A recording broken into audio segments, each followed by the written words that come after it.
आज राज्यात वादळी पावसाची शक्यता आहे, त्यामुळे येलो अलर्ट देण्यात आलाय। विदर्भातल्या वर्धा, यवतमाळ, चंद्रपूर या जिल्ह्यांना वादळी वाऱ्यासह जोरदार पावसाची शक्यता आहे, त्यामुळे ऑरेंज अलर्ट दिलाय।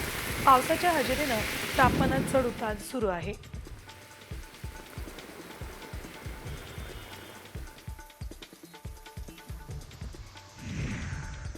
जुन्नर तालुक्यातील उमरस, काळवाडी, शिवे परिसरामध्ये मुसळधार पाऊस झाला।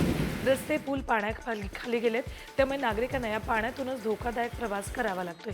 तर दुसरीकडे शेती पाण्याखाली गेल्यानं उन्हाळी पिकांचंही नुकसान झाले।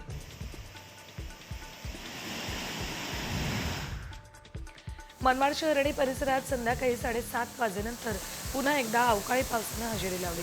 सकाळपासून कधी कडक ऊन तर मध्येच ढगाळ वातावरणाचा खेळ सुरू होता। मात्र संध्याकाळी ढग दाटून आले आणि जोरदार पावसाला सुरुवात झाली।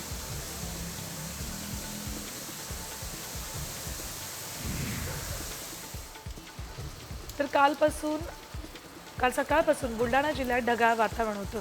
मात्र संध्याकाळच्या सुमाराला धाड परिसरामध्ये मुसळधार पाऊस पडलाय। या पावसानं धाड गावाजवळून वाहणाऱ्या बाणगंगा नदीला पूर आलाय। यामुळे धामणगावशी धाड गावाचा संपर्क तुटला होता। विजेच्या कडकडाटासह आलेल्या अवकाळी पावसानं नागरिक हैराण झाले।